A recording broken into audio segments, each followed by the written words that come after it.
As a channel that shares Japanese culture and Japan life, I know this episode is not really matched to my channel's theme, but this is something I've been dying to share is how did I learn English? I know most of the viewers to this channel is native English speaker, but in fact, English is not my first language. I spent years and effort to learn this language. Now I can basically run an English YouTube channel and use English as my personal skill to find a job in Hong Kong and Tokyo. So basically, I think I've mastered this language.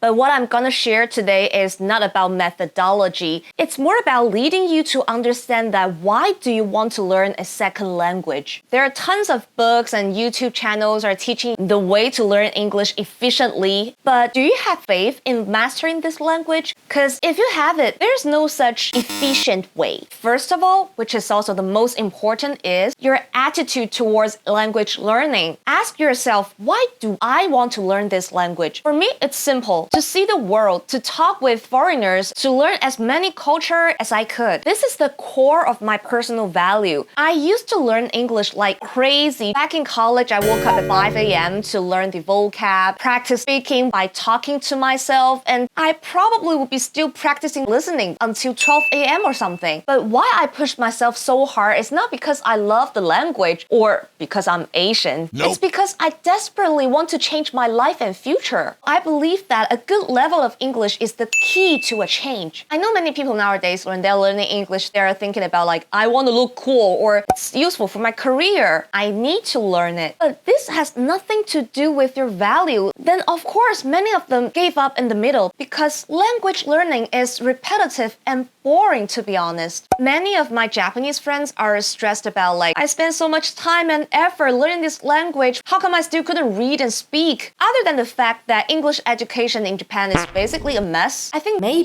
I said maybe many Japanese people are not really interested in knowing other culture, which is in fact the key issue in my opinion. With the desire to change your mindset and life, then the following solutions I'm gonna share has actual meanings. Number one, vocab, vocab, vocab. If anyone tell you that learning English doesn't need too much vocab, lie. Learn English from conversations starting from zero happily. Scam. Back when I was still learning English, I bought like at least 3 to 4 vocab book. I'm not exaggerating. Each book is quite worn out. There's so much markups in the book that you can barely see the original words. Is memorizing vocab painful? Oh yeah, because I kept forgetting. Then I need to start memorizing the vocab again over and over. And back then I was only like 18 or 19 or something. When the others were having fun time partying, I was all alone and reading those stupid English books. But it pays off. Every English words that I can blurt out without thinking are those from the books. I don't find it difficult to memorize new words anymore because I have a very solid foundation. But consider this. Nope. If you don't understand like 99% of the paragraph, how would you expect you're gonna learn some new vocabulary by having a conversation with an English-speaking friends or English tutor? If you did it, you're genius. In terms of which book you should buy,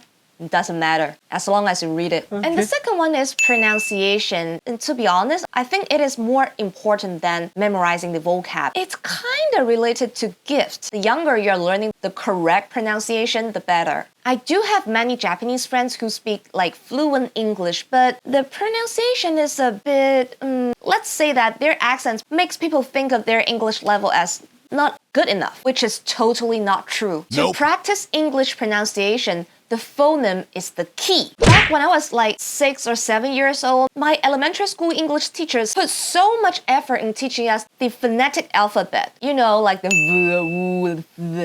and I always receive compliment from my English teacher saying, you're doing a good job. But not just me. Many of my classmates speak like very good English with very limited accent. Most of them have been moved to, the US, UK, Australia. If you think it is a bit too late for me to start now, at least try to learn the correct pronunciation of the phonetic alphabet. Grow the concept in your head. If you don't know what is right, then how can you tell what is wrong? Number 3, speaking practice. You can practice English conversation by yourself. Yup, to reach certain level of fluency in speaking. There's no excuse like, I couldn't find an English speaking person to practice with me. Or I'm not in an English-speaking environment.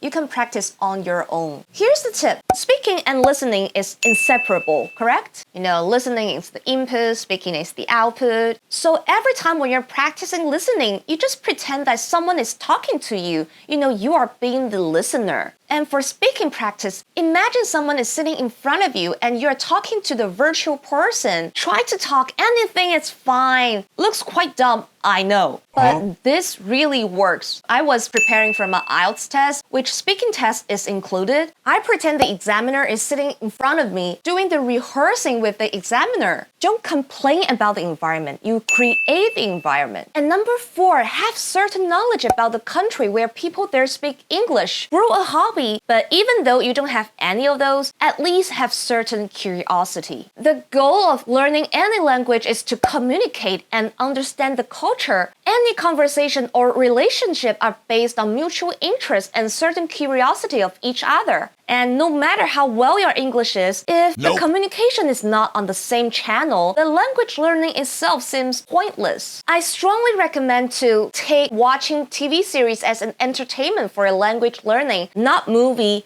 TV series. When I was learning English, I would watch tons of TV series like Friends, Modern Family, Big Bang Theory. From Friends, I learned about, the wedding culture, something old, something new, something borrowed, something blue. Watching the Big Bang Theory made me realize that it's been considered very odd to still live with their parents after adulthood, which is quite normal in Hong Kong. There are even people who live with their parents after marriage. Of course, TV shows can represent real life experience, but at least they serve as a window that will kind of help you grow the interest in the cultures of other countries. Likewise, many people who study Japanese also watch anime or J-dramas. Once you have the basic knowledge of the country, it becomes a joy to use this as a conversation starters. And this is why maybe many Japanese people are not very good at English because they don't care about cultural exchange.